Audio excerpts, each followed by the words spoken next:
Hey Marcus, Yes, sir. hold on. I'm gonna have to restream. Hold on a second. I mean, you stay on, but I'm gonna restream. Uh, Sony blocked it.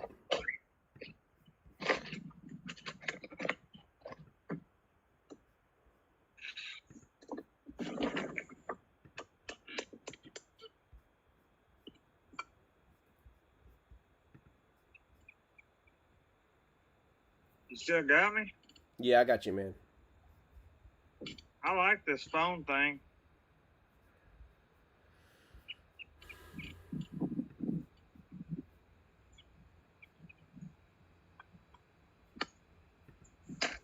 Take a little break, hang out for a minute. Ain't like I'm doing shit anyway.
What's up, Marcus? What's happening, boss? Well, it's been a tough day, bro.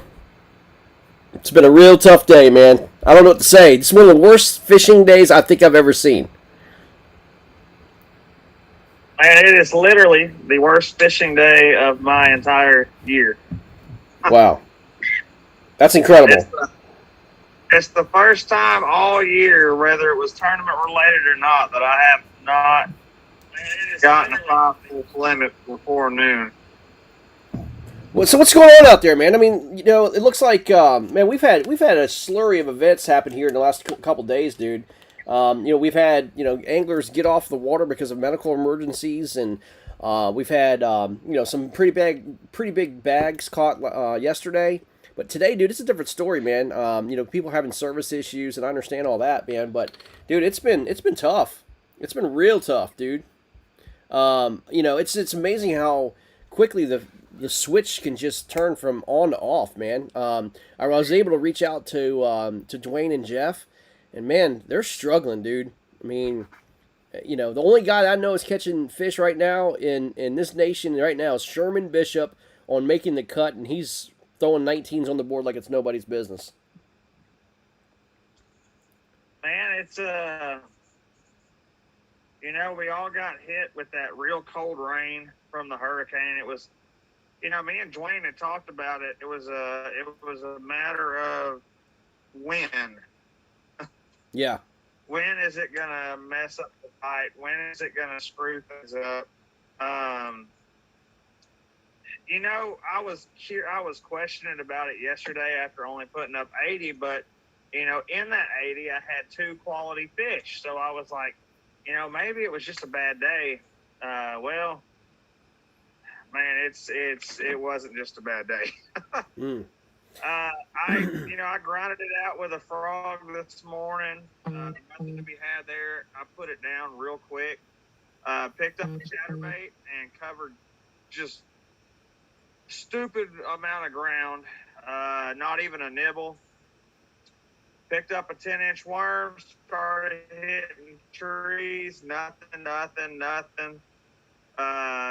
Ended up with a rig, and a section of grass is where I caught all three of my fish in different time intervals, very much far away from each other as far as time considered, but they all came off the same little area, and then that area shut down too. So now I'm just sitting in a wind protective little pocket and flipping cypress, but the water temp has chilled so much. It's unreal. It's surprising that it could do that in 5 days time. So, tell the people about your injury that you suffered last night, man. You're fishing basically one-handed right now. Yeah, I've put some strain on it today, but it's yesterday I was out here,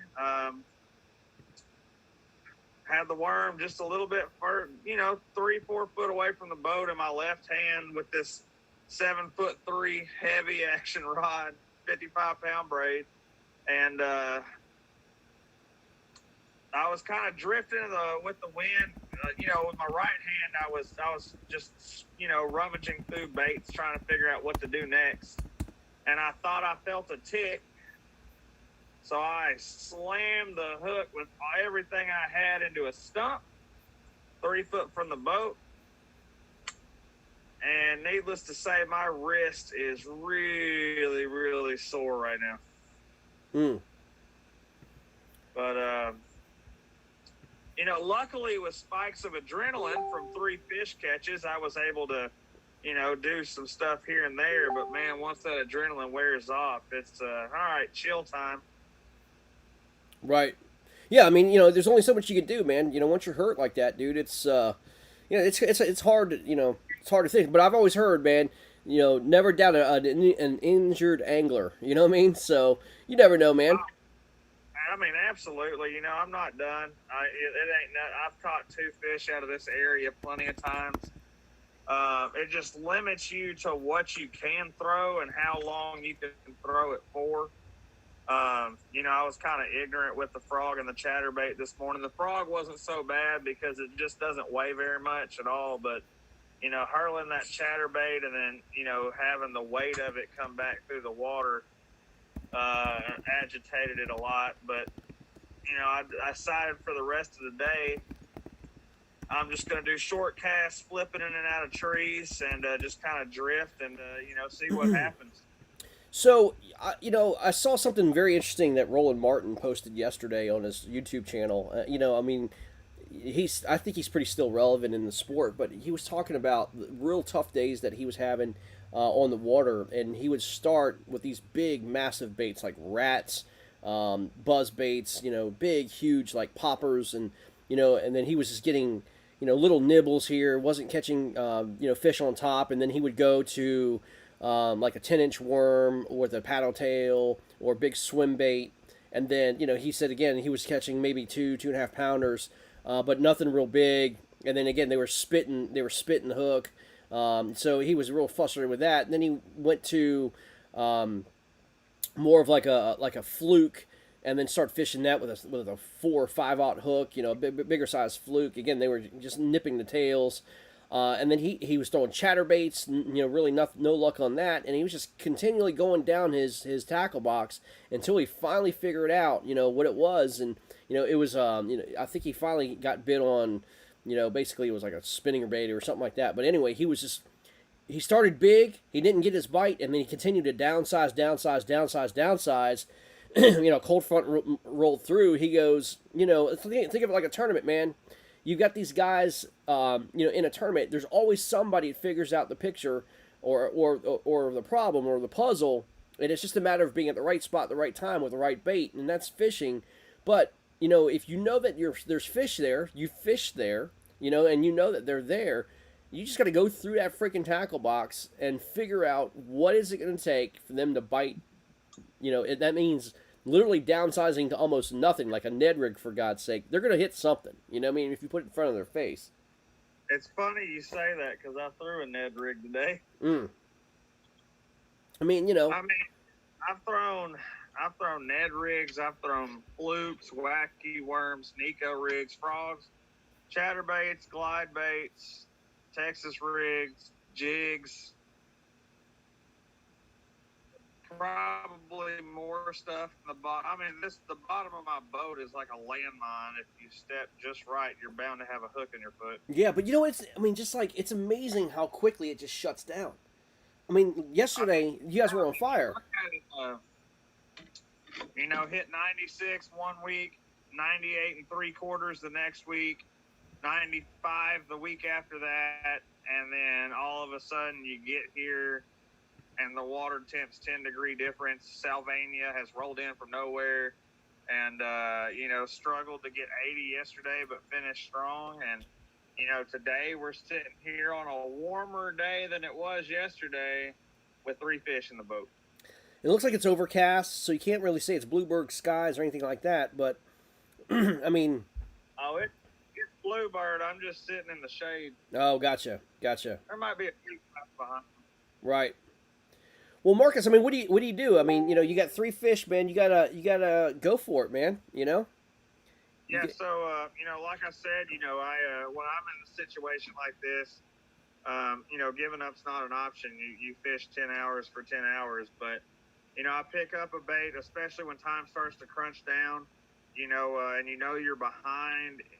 Bites aren't necessarily enough. Now you're in a time crunch where you've got to fish for quality bites. Pick up my 10-inch worm or, even the frog or chatterbait. Those 3 are the only 3 that are out on my boat deck right now because those 3 are, have what got me quality bites in this area, in past events and the first national qualifier. So at the point from now until end of day, it's fishing for quality, not quantity. Yeah. I just got a message from Will Brewer. He wound up catching his 5th fish at it looks like 2 minutes to go at the Smith Mountain Lake event. Will Brewer finally caught his limit at a KBF event at Smith Mountain Lake with 2 minutes to go. Incredible. Hey, man, look, that's the whole reason you never give up and never go home early, is because it is fishing. Yes, it doesn't matter if you're Marcus Coates, Conrad Benetti, Russ Snyders, Cody Milton. Everybody has a bad day on the water, but you never know when that bad day. Good, man. You know what I mean? Absolutely. I mean, that's the number one goal is to get your limit, man, and do whatever you can. But man, I'm as I said, I don't have numbers to give anybody. I mean, I wish I had better news in terms of being able to produce something for the leaderboard. But man, I tell you, I mean, I have nothing. I think Jeff Isham posts 1 fish, and I know you've got 3. And I think Dwayne said he maybe have 80 inches, but I mean, it's hard to tell. But these guys are out of service. I understand that they're struggling with some service and trying to upload and everything else. But they have until 5 o'clock their time, Central Time, to make it happen. But man, what a Final Four! It's a grind, man. It's a grind. It's going to be a grind to finish, man. I mean, that's the good thing about the situation, since all 4 of us are struggling it now. It gives it to where those last 2 fish, depending on how big they are, can actually go ahead and move you into first place with only 5 bites on the day. Right. I'm thinking 50 and a half or 50 and 3/4 with 3 fish. So I do have an important update though. This is really important though. You ready for this? What's that? I am whipping your tail in fantasy football. It's me and you this week. I'm ahead by almost 20 points. Man, there's a Josh whole lot Allen. of Josh Allen is going off with 3 touchdowns right now, my friend, and he is the quarterback of the year. He was my first quarterback picked, and I'm whipping your tail, son. He was doing good last week too until he threw 2 interceptions in the fourth quarter. Hey, it's all good though, man. But you know what? You might as well just go ahead and write the check out to me at the end of the year, man. I mean, just it's GREG, not Oh, 2 Gs. great. You know what I mean? Just Aren't you on a losing streak right now? I lost by .8 points last week. It was ridiculous. Kirk Cousins gave me -3 points. It was disgusting. I mean, how do you have -3 points for a quarterback? Man, Unbelievable. that's hilarious. Of course, I didn't start him this week, and he's going off. But Is he? oh yeah, he's going off big time. Is Let he me see. throwing and stealing any? Hey, hold on. We got some people that's joining us. You ready for this, man? We're actually going to have a show. Let's go. Yeah, man. So far, the leader at making the cut.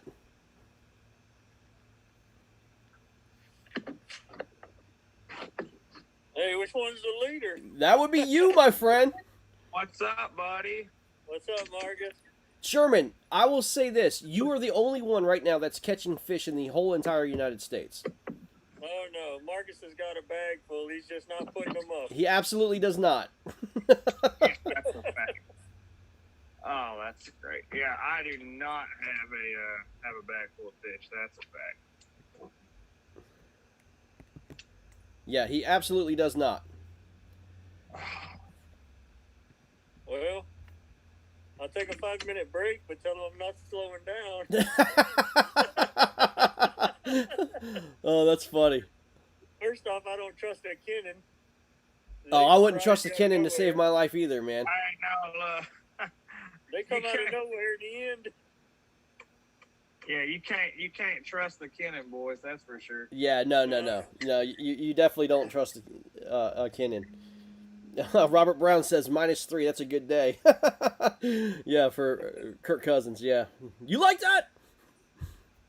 But yeah, man. So Sherman, talk to us, man. I mean, looks like you're continuing your day. These guys in Texas, man, and Louisiana are struggling big time, man. Yeah, I mean, the bites picked up here past couple of weeks. I wouldn't say picked up. It's just been consistent. Yeah. That mid-90 mark's about where you sit. It's kind of hard to find the real big ones right now, but you can find the ones around 20. Wow. Yeah, so I mean, I saw a couple 19s roll through though. I mean, man, it's amazing though. I mean, it's just I'm in awe of how bad the day of fishing it is. I mean, it's it's fishing though, guys. I mean, not everybody can throw up 100 inches every single day. This is a reality. This is these guys know what they're doing, man. They've been doing this for years, and man, they're just it's just been that kind of day, man. It just shows you the reality of the sport. It's very humbling, man. Oh yeah, I mean, trust me, it's humble is a word I am getting used to today. For sure. For sure. You know what the problem is? I didn't bring my necklace with me. Yeah, I hear you. Sherman, do you see this injured fisherman paddling with one hand? I was about to say he's paddling one-handed there. Yeah, he's hurting, man. Also an understatement. At least he's a trooper and still out there, right? Yeah, that's it. Exactly. No doubt. I will tell you, there will be beer drank tonight, and a lot of it. Sherman, besides moving baits, what are you catching them on out there, man? That's been basically my baits of choice. I've had a variety of 2 or 3 I've been throwing today on and off, and it's really depended on what area I went to. I've spent some time in some pads, and I've spent some time in the hydrilla fields, and I even worked around some palm stumps and pulled out some of the 18s, but it seems to be the hydrilla still where they're packed in at. Wow. I picked up on some wind, and it was getting kind of gnarly out there for me, so I had to come into the pad fields for a little bit. But just got that 19 3/4, and I haven't caught a fish in a while, so I swore that thing was going to be 23 inches. Wow. Hey man, so You let's. know, I did that same thing with a 15 incher about 2 hours ago. I was like, oh, it's a stud. Wow. Sherman, let's talk about next week, my friend. You and I are in the national championship at Gunnersville, man. There's I think a 320 angler field. It's a big lake, but I do have some concerns with the lake. The fact that the Elite Series is going to be there, 320 anglers, and plus they just had the Spro. They just had the Spro tournament there, man. You a little bit concerned about the fishing? Going to be slow there. I talked to several other anglers, man, and their big concern is being the highly pressured situation when we get down there. Really not. I mean, it's a concern we have to take into account, obviously, but the good thing about kayak angling is you can take that concern and twist it around to where it's to your advantage, because Gunnersville is big, and the main lake itself holds so many bass that I don't think, it's not like all of them have sore lips.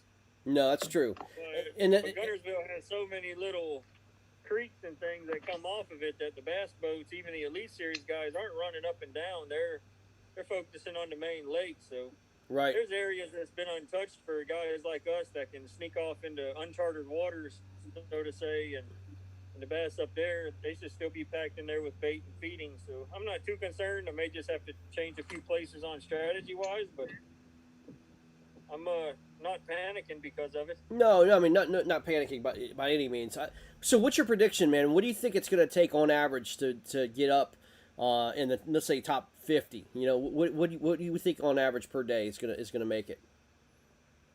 And on Gunnersville, you're going to have to be high 80s, low 90s every day. Yeah. The thing is, I mean, with the KBF National Championship, being in the fall, it's on kind of uncharted territory too. Fall fishing, as you know, can be a struggle. You know what I mean? It can be a struggle there. Especially in the transitional months, and the southern states transition a little less or a little longer time than it does in the northern states. But I mean, I don't know, man, dude. It's going to be very interesting. I think, right, are these fish are going to be back in the creeks like you're talking about, or are they going to be on the main lake? Is that time of transfer? I don't know, man. It's gonna be interesting to see. I'm definitely gonna be watching the elites this week, though, man. To see what's going on. Yeah, and I had a friend of mine that's fishing South Alabama, some lakes there, smaller lakes, and he's in a bass boat, obviously, and he's actually, the bass have moved up onto the transitional ledges for their fall move up, so that gave me a little bit of a heads up that if, he's a little south of there, so it's obviously going to be a little cooler in Gunnersville than where he's at. Yeah. If they're already moving up, staging on the first outside ledge, then that tells me Gunnersville is definitely going to be in that stage. Yeah. Yeah, it's fall, man. It's like you said, you could have one day that's great free fishing and turn around the next day and they're gone. Scratch your head for a 15-incher. I know. It's crazy, man. And that's what I'm saying. I think the key to Gunnersville, I mean, you can't burn your spot for 3 days, man. You've got to have different spots, man. You've got to be able to go, I mean, boundary and know the entire lake, man. I don't think you can just key in one creek or one spot, or I think you have to be diversified in where you're going to go and trust your gut. Yeah, and I think you even have to be a little bit more diversified than that, knowing that Gunnersville on the northern side of Gunnersville changes more than the southern part of Gunnersville. So even in the lake itself, you're going to have two different phases. So you may end up fishing north and south sides and fishing different styles completely. Yeah. Now, do you think that the community holes are going to wind up producing like it does in the springtime, or do you think it's going to be kind of, and there's no secret spots on Gunnersville, but less pressured spots? Do you think it's going to wind up being the ticket? Well, with all the pressure it's going to get, I don't think the main lake community spots that everybody knows is going to be worth looking at. Yeah. Well, I mean, I think it's going to be some of those off the wall spots that nobody knows of. Yeah, I mean, if you followed the Bassmaster Classic, Hank Cherry, wound up winning Gunnersville literally 200 yards from the launch.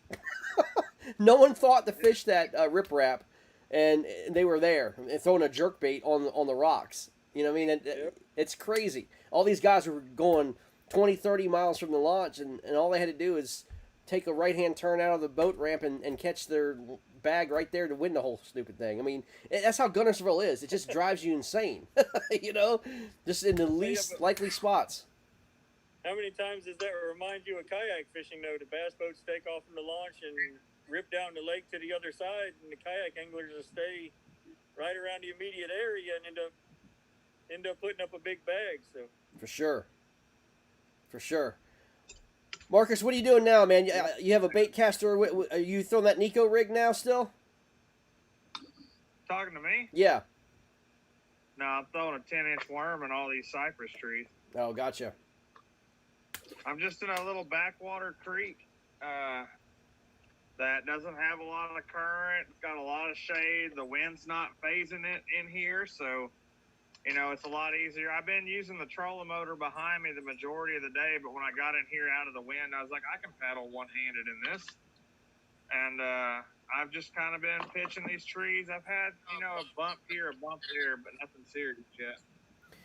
Well, Sherman, you are on the board. You're definitely leading the making the cut tournament, man. You're favored to win it, but who knows what Kenan comes in at. But you've got a pretty good hefty lead on at least Marcus, and so you have one other guy to beat, man, and that's a nice little payout for you, man, if you wind up winning this thing. So, but we'll see, man. We'll see what happens. yeah, it is. I tell you what, it's 3 weeks. 3 weeks with a double back-to-back this week, but even that short of a time, it's been a grind. Yeah. Hey, me and Sherman are battling it out in the falling outdoors too. Yeah, well, I won't tell Marcus to look at the board that I put up that 21 and a quarter yesterday, and that put me up over him. Unless he snuck one on the board. Right. That 21 and a quarter hadn't put you over me. I wasn't worried about it.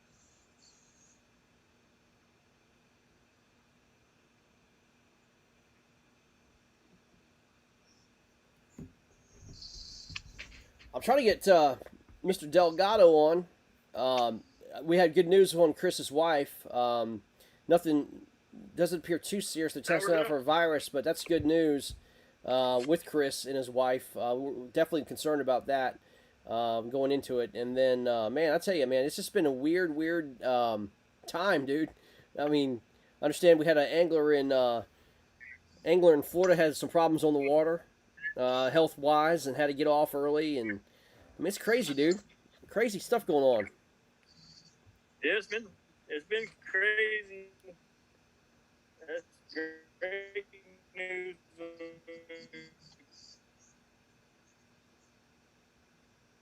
Is it my service or his service? It's his service. He's out. Yeah, he's. Thoughts and prayers that went out to him last night. Like you said, it's family first and fishing second with us. It's Yeah, for sure.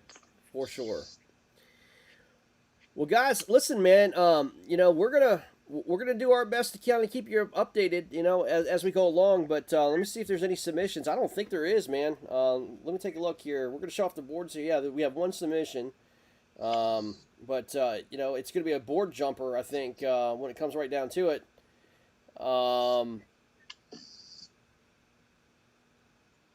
Yeah, I mean it's. My 50 inches are gonna light it up.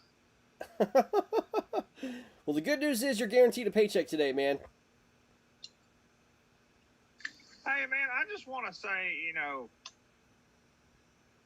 as an angler, especially when you've been doing doing good for a while, and then all of a sudden, oh my God, no freaking way.